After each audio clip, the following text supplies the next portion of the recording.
അസ്സലാമു അലൈക്കും വറഹ്മത്തുള്ളാഹി തആല വബറകാതുഹു. ആരാ റബ്ബെ ബെല്ലടിക്കണത്? മോളെ, അതെ, സാജിയുടെ വീട്ടിലേക്ക് ഷാമിലെത്തിയിരുന്നു. ആ ഉമ്മ, മോളെ ആരോ ബെല്ലടിച്ചൊന്ന് പോയി വെക്കാണേ.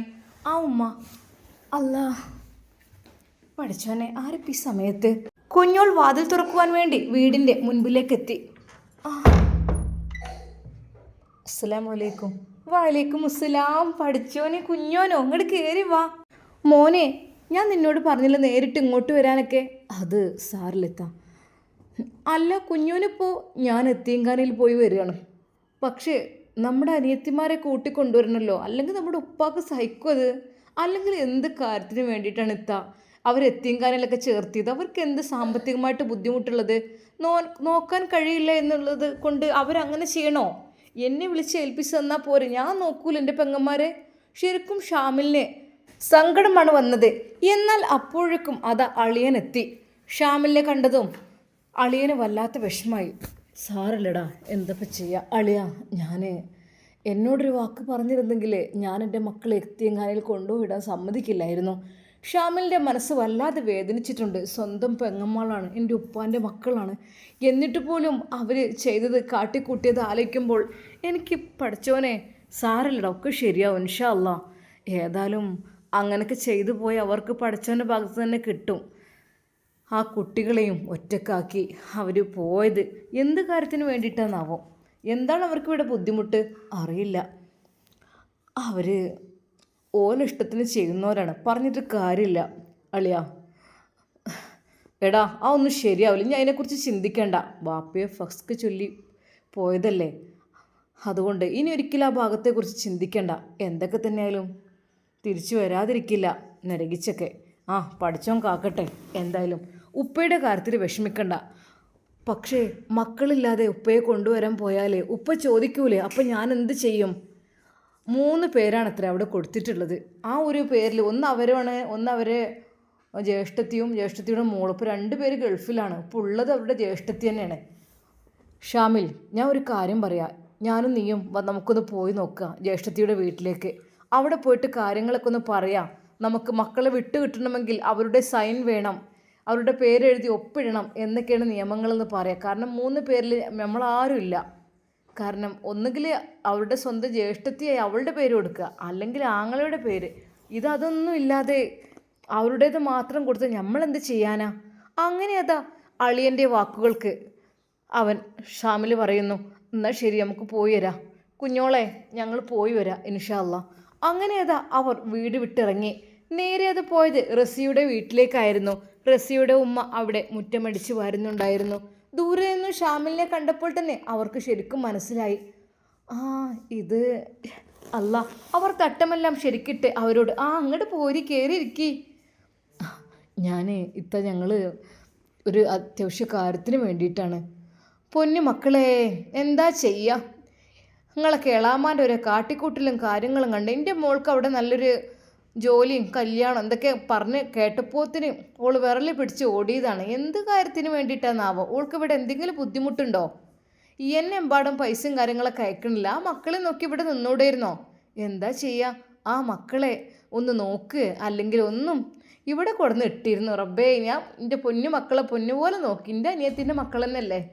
പക്ഷെ പറഞ്ഞിട്ടെന്താ, 2 ദിവസം കഴിഞ്ഞപ്പോൾ ഉണ്ട് എത്തിങ്കാനിന്ന് ആൾ വരികയാണ് എന്ന് പറഞ്ഞ് ഇവർ ഇങ്ങനെ ഏൽപ്പിച്ച് പോയതാണ് എന്നൊക്കെ പറഞ്ഞിട്ട് വരണേ. എനിക്ക് സത്യം പറഞ്ഞാൽ വല്ലാത്ത സങ്കടമായി.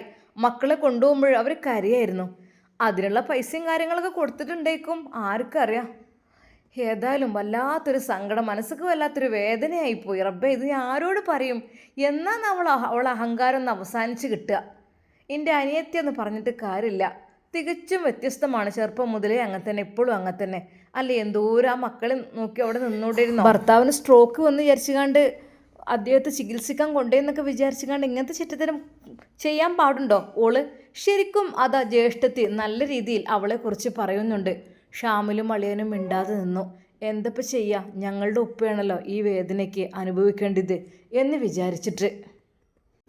പിന്നെ അത് ഞങ്ങൾക്ക് മക്കളെ കൊണ്ടുവരാനുള്ള അത് അവളവിടെ അല്ല, 3 പേരുടെ പേരാണ് കൊടുത്തിട്ടുള്ളത്. അതിൽ ഞാനില്ല. അതുകൊണ്ട് ഒരിക്കൽ പോലും നിങ്ങൾ വന്നാൽ മക്കളെ തരില്ല എന്ന് പറഞ്ഞ് അവിടുന്ന് അവർ സെർവൻ്റൊക്കെ പോകാൻ പറയുകയാണ് ചെയ്തത്. അതാണ് ഞങ്ങൾ ഇങ്ങോട്ട് വന്നത്. അതിനെന്താ മക്കളെ, ഞാൻ വരാലോ, ഞാൻ നിങ്ങളുടെ കൂടെ വരാം. ഓളെ അഹങ്കാരം ഒന്ന് തീരണം. മക്കൾ എത്തിയങ്കാനയിലും കൊണ്ടിട്ടോള് സുഖിച്ച് ജീവിക്കാൻ വേണ്ടി പോയിക്കാണ്. സംഭവം മറ്റൊന്നുമല്ല, വേറെ പലതുമാണ് ഓളെ മനസ്സിലുണ്ടായിരുന്നത്. എന്തൊക്കെയാവാം. ഓൾ എന്നെ വിളിക്കുകയെ അല്ലെങ്കിൽ ഞാൻ അങ്ങോട്ട് വിളിക്കുകയെ ചെയ്തിട്ടില്ല. എന്താപ്പോൾ ഓളോളം ഇഷ്ടം പോലെ കാട്ടിക്കൂട്ടിന് നമ്മളിങ്ങനെ ഒന്നുമില്ല മക്കളെ വിചാരിച്ചിട്ടെങ്കിലും ഇവിടെ നിന്നൂടെ. അവൾക്ക് നല്ലൊരു വീടും സ്ഥലവും എല്ലാം ഉണ്ടല്ലോ. എന്നിട്ട് പോലും ഓള് വേറെന്തോ ഉദ്ദേശത്തിലാണ് പോയിട്ടുള്ളത്. അപ്പോൾ തന്നെ റസിയയുടെ ഉമ്മ അതാ മാറ്റിയൊരുങ്ങുന്നു. വരി, ഞാൻ പോരാ നിങ്ങളെ കൂടെ. അങ്ങനെ അതാ ഷാമിലും അളിയനും റസിയയുടെ ഉമ്മയും കൂടെ നേരെ യത്തീംഖാനയിലേക്ക് പോവുകയാണ്. യത്തീംഖാനയിൽ എത്തിയപ്പോൾ തന്നെ മക്കളുടെ കാര്യം പറഞ്ഞപ്പോൾ, നിങ്ങളെന്താ നേരത്തെ വന്നിരുന്നല്ലോ, അല്ല ഇതിപ്പോൾ എന്താ കഥ? മക്കളെ ഒരാൾ ഇവിടെ ഏൽപ്പിച്ച് പോയിട്ടുണ്ടെങ്കിലേ അവരില്ലാതെ മക്കളെ വിട്ടുതരാൻ പറ്റില്ല.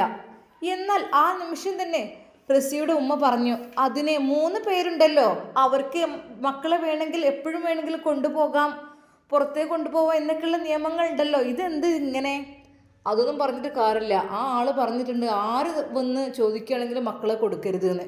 ശരിക്കും റസിയുടെ ഉമ്മയും പെട്ടുപോയി എന്ന് തന്നെ പറയാം. എന്നാൽ ഷാമിലിന് ദേഷ്യമാണ് വന്നത്. ഇതെന്ത് സ്ഥാപനമാണ്? ഇതെൻ്റെ പെങ്ങളാണ്. ഞാൻ നേരത്തെ വന്നപ്പോൾ നിങ്ങൾ എന്നെ ആരുമല്ല കുട്ടികളെ തട്ടിക്കൊണ്ടാൻ വന്നതെന്നൊക്കെ പറഞ്ഞു വിട്ട്. നിങ്ങളെന്ത് ഇങ്ങനെ ഒരു മനുഷ്യത്വമില്ലാത്തത്? എൻ്റെ മക്കൾക്ക് എന്നെ കണ്ടാൽ മനസ്സിലാകും. നിങ്ങളൊന്ന് കാണിച്ചു കൊടുക്കുക പോലും ചെയ്യുന്നില്ലല്ലോ. അതൊന്നും പറഞ്ഞിട്ട് കാര്യമില്ല. നിങ്ങളെ പണി നോക്കി. ആ ഉടമസ്ഥൻ പറഞ്ഞിട്ടുണ്ട്, ഇവിടെ ഏൽപ്പിച്ച ആൾ പറഞ്ഞിട്ടുണ്ട് ആര് വന്നാലും പറഞ്ഞേക്കരുത്. പിന്നെ നിർബന്ധിച്ച് 2-3 ആളുടെ പേര് പറഞ്ഞപ്പോൾ മാത്രം അത് 2-3 പേര് എഴുതി തന്നെ ഉള്ളൂ, അല്ലാതെ ആര് തന്നെ വന്നാലും വിടരുത് എന്നാണ് പറഞ്ഞിട്ടുള്ളത്. ശരിക്കും ഷാമിലിന് ദേഷ്യവും സങ്കടവും ഒരുമിച്ച് വന്നു. അവൻ ഒരു നിമിഷം മതി മറന്നിട്ട്, അതേ കേസ് കൊടുക്കും ഞാൻ ഈ സ്ഥാപനത്തിനെതിരെ. ഇവിടെ എന്തൊക്കെയാണ് നടക്കുന്നത് അതൊന്നും എനിക്കറിയുന്നില്ല. നിങ്ങൾ മക്കളെ കാണിച്ചു തരിക പോലും ചെയ്യുന്നില്ല. ഇതൊരു എത്തിങ്കാനാണ് സാറേ, അല്ലാതെ നിങ്ങൾ വിചാരിച്ച വേറെ അനാശാസ്ത്ര പ്രവർത്തനം നടത്തുന്ന സ്ഥലമൊന്നല്ല.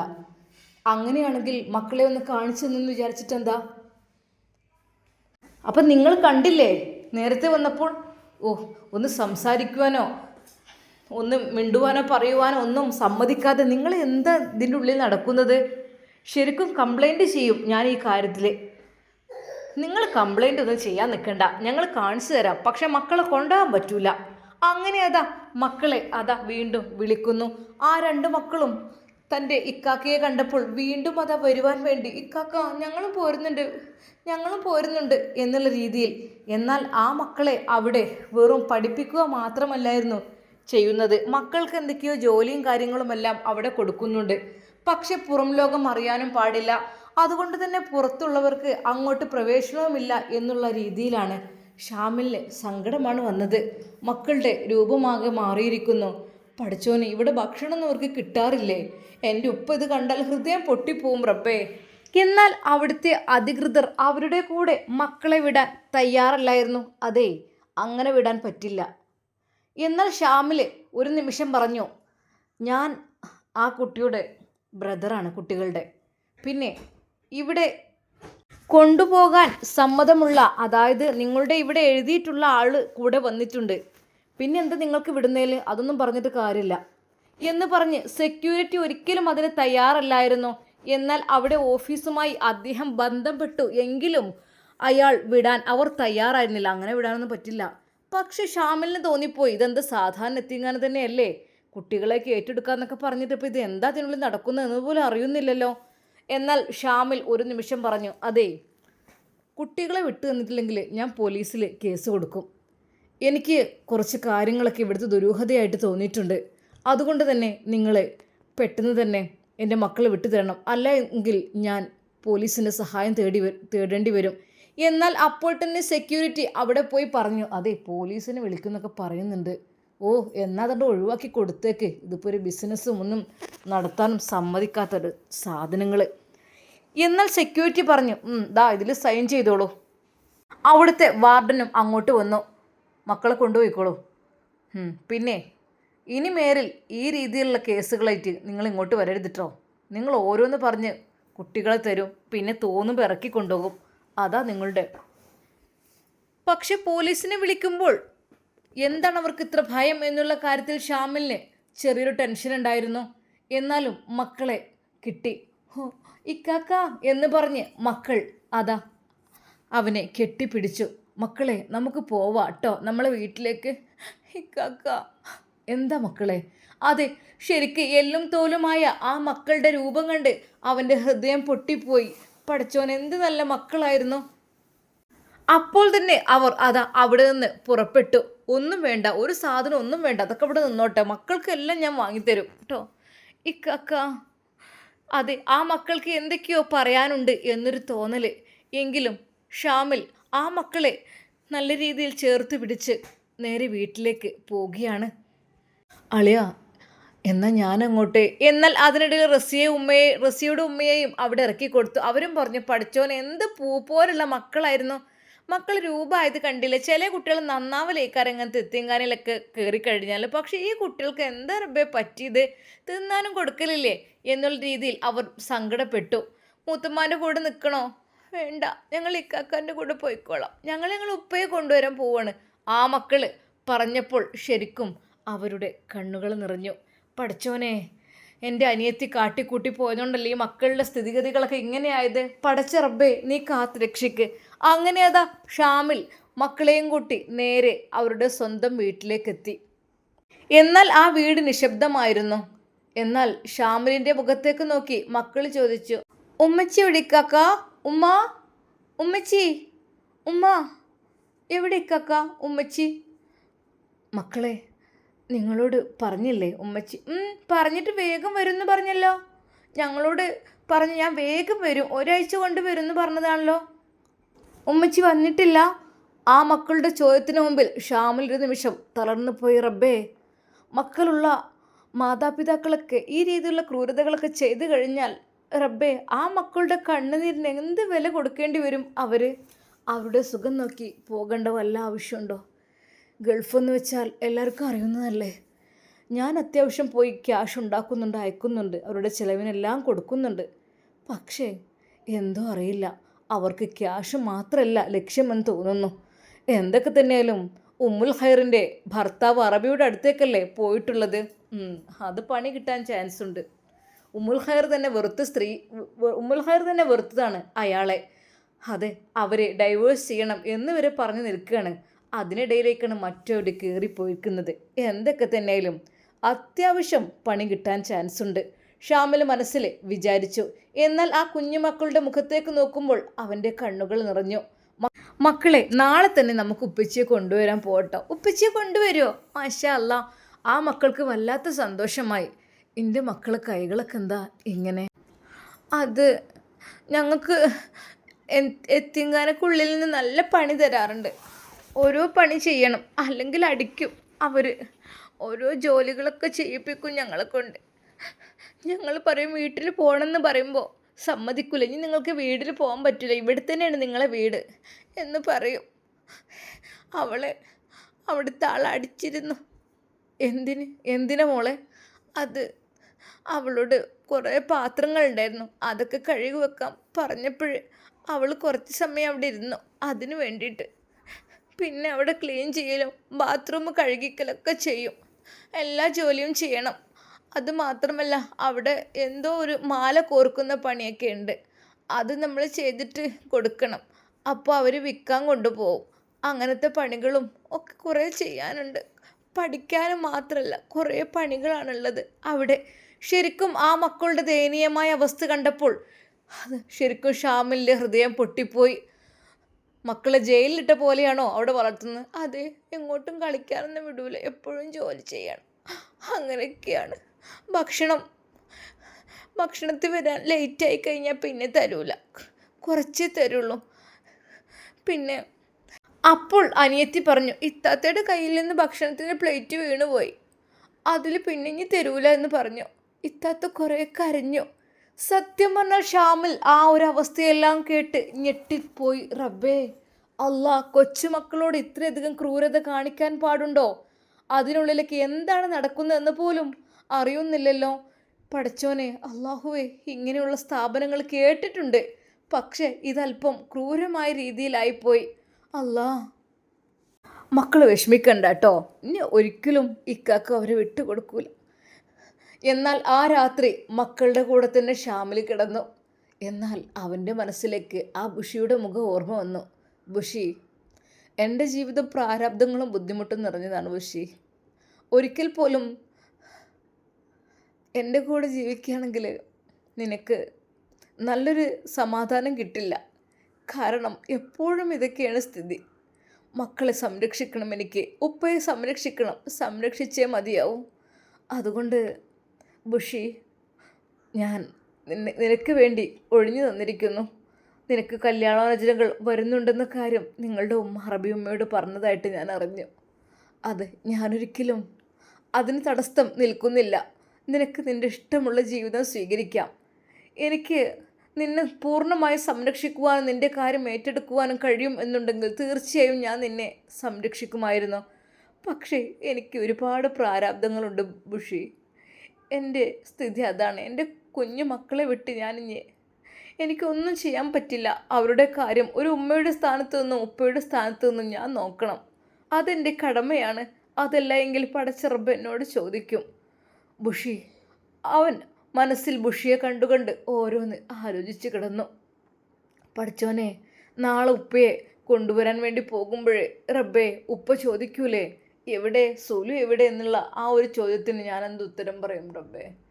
എനിക്കറിയുന്നില്ല. എന്നാൽ മക്കൾ പറഞ്ഞാലോ ഉമ്മച്ചി ഗൾഫിൽ പോയി എന്നൊക്കെ. പക്ഷെ അതൊന്നല്ലല്ലോ. അതിലുപരി തൻ്റെ ഭാര്യ സ്ഥാനത്ത് നിന്നും അവൾ ഒഴിഞ്ഞു പോയിരിക്കുന്നു എന്നറിയുമ്പോൾ, തന്നെ ഡൈവേഴ്സ് ചെയ്തിരിക്കുന്നു എന്നുള്ളതറിയുമ്പോൾ ആ പിതാവ് എത്രമാത്രം വേദനിക്കും. അല്ലാഹുവേ റഹ്മാനെ, നീ കാത്തുരക്ഷിക്ക്. ആ ദിവസം അതീവ ദുഃഖഭാരത്തോടു കൂടിയാണ് അവൻ തൻ്റെ കുഞ്ഞു പെങ്ങന്മാരുടെ കൂടെ കിടക്കുന്നത്. എങ്കിലും അവൻ്റെ മനസ്സ് മന്ത്രിച്ചു.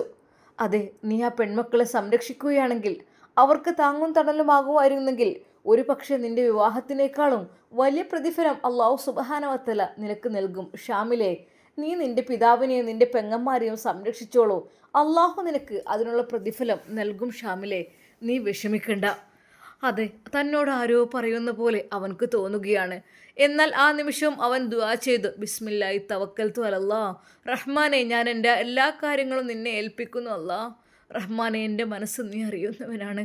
അവൻ പടച്ച റബ്ബിൻ്റെ ദിക്റുകൾ ചൊല്ലിക്കൊണ്ട്, അള്ളാഹുവിന് വേണ്ടി ദിക്റുകൾ ചൊല്ലിക്കൊണ്ട് അതാ ഉറക്കത്തിലേക്ക് വഴുതി വീഴുകയാണ്. അതെ, ഇന്ന് പുലർന്നാൽ നാളെ പ്രിയപ്പെട്ട ഉപ്പയെ കൊണ്ടുപോകാൻ പോകണം ഇൻഷാ അല്ലാഹ്. അതെ, അവൻ എല്ലാം പടച്ച റബ്ബിൽ അർപ്പിച്ചുകൊണ്ട് ഉറക്കത്തിലേക്ക് വഴുതി വീഴുകയാണ്. ഇൻഷാ അല്ലാഹ്, നമുക്കിതിൻ്റെ ബാക്കി ഭാഗം നാളെ കാണാം. സുലൈഖയുടെ സ്ഥിതികൾ ഇനി എന്തായിരിക്കും? അറബിയുടെ വീട്ടിൽ അവൾക്ക് ചില സുഖസൗകര്യങ്ങൾ ഉണ്ട് എങ്കിലും അതിനേക്കാൾ വലിയ ക്രൂരതകളാണ് അവൾക്കിനി വരുവാൻ വേണ്ടി പോകുന്നത്. എല്ലാം ഉപേക്ഷിച്ച് എല്ലാത്തിനും മാപ്പ് പറഞ്ഞുകൊണ്ട് സുലൈഖ വരുന്ന ഒരു ദിവസം ഉണ്ടാകുമോ? അതോ അവൾ അറബിയുടെ വീട്ടിൽ സ്ഥിരതാമസമാകുമോ? നമുക്ക് കാത്തിരുന്ന് കാണാം. അതുവരേക്കും എല്ലാവർക്കും അസ്സലാമു അലൈക്കും വറഹ്മത്തുള്ളാഹി തആല വബറകാതുഹു.